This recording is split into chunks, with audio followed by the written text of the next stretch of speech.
Summer vacation ख़त्म हो गई है और अब पढ़ने का बिल्कुल भी मन नहीं कर रहा है। बैकलॉग्स इतनी सारी हो गई हैं जैसे न्यू सिलेबस ऐड हो गया हो।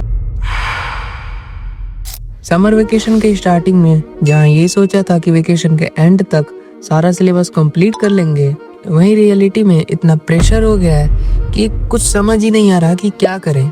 फ़ोन चलाना, जंक फूड खाना, रील स्क्रॉल करना, इन सब की जैसे हैबिट सी हो गई है।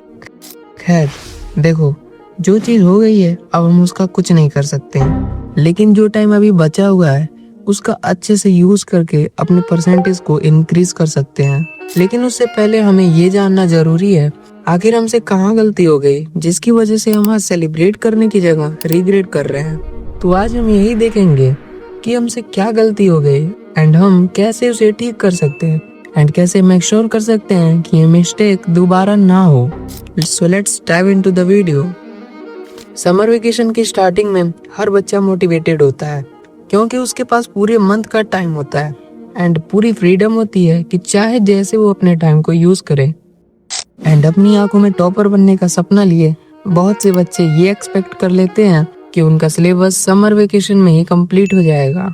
एंड इसमें कोई बुराई भी नहीं है क्योंकि 10th का सिलेबस ही इतना बड़ा है जिसकी वजह से हर स्टूडेंट यही चाहता है कि उसे जल्दी से कंप्लीट करके रिवीजन एंड आगे की चीज़ों पे फोकस करे। सो बेसिकली सोचने में प्रॉब्लम नहीं है, प्रॉब्लम है एक्सपेक्ट करने में, और वो भी इतना एक्सपेक्ट करने में कि वो तुम्हारे लिए बर्डन बन जाए। एंड इसी प्रॉब्लम की वजह से एक और प्रॉब्लम आती है एंड वो है रिग्रेट। सो अब तुम समझ ही गए होगे कि हमारी जो मेन प्रॉब्लम है वो है एक्सपेक्टेशन एंड रिग्रेट। एंड हर एक स्टूडेंट इससे सफ़र करता है, और सिर्फ स्टडीज में ही नहीं बल्कि लाइफ के हर एक सिचुएशन में। फॉर एग्जाम्पल, जैसे कि तुम में से बहुत सारे स्टूडेंट डेली रूटीन बनाते होंगे एंड उसमें से अगर एक भी चीज़ फॉलो ना हो तो भी उन्हें रिग्रेट होता है। तुम में से बहुत सारे स्टूडेंट मुझसे रिलेट कर पा रहे होंगे एंड समझ पा रहे होंगे कि मैं क्या कहना चाह रहा हूँ। सो प्रॉब्लम तो हमें पता चल गया है, तो चलो अब इसका सॉल्यूशन भी जान लेते हैं। लेकिन सॉल्यूशन बताने से पहले तुमको एक ऐसी रियलिटी बताने जा रहा हूँ जिससे तुम्हारे ये दोनों प्रॉब्लम छूम मंतर हो जाएंगे और तुम पूरी तरह से रिलैक्स हो जाओगे, जिससे तुम्हें इन 3 स्टेप्स को भी फॉलो करने में आसानी होगी। एंड वो रियलिटी है कि कोई भी टॉपर अपना सिलेबस समर वेकेशन में खत्म नहीं करता। हाँ, सही सुना तुमने, टॉपर समर वेकेशन में सिलेबस खत्म नहीं करते। यार तुमको क्या लगता है इतना बड़ा सिलेबस तुम एक ही मंथ में कंप्लीट कर लोगे? तो ऐसा नहीं होता। कोई भी स्टूडेंट अपना सिलेबस समर वेकेशन में कंप्लीट नहीं करता, इनफैक्ट वो कर ही नहीं पाएगा।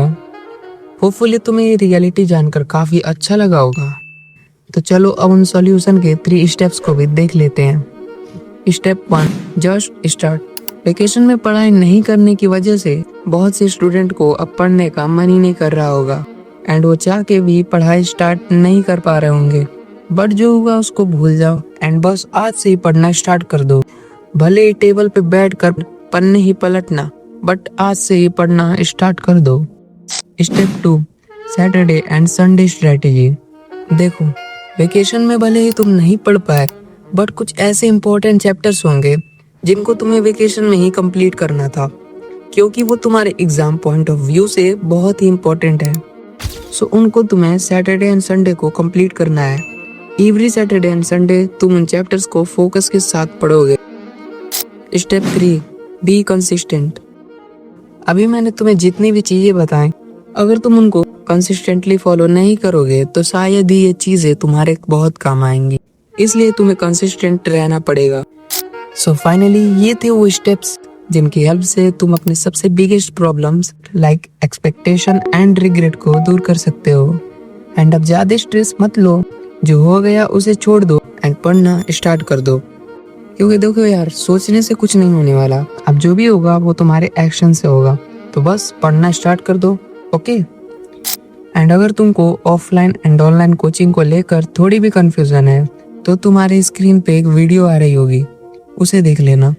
इसमें मैंने अच्छे से ऑफलाइन एंड ऑनलाइन कोचिंग के बारे में बताया है। मैं तुमसे वहीं मिलूंगा। Bye bye.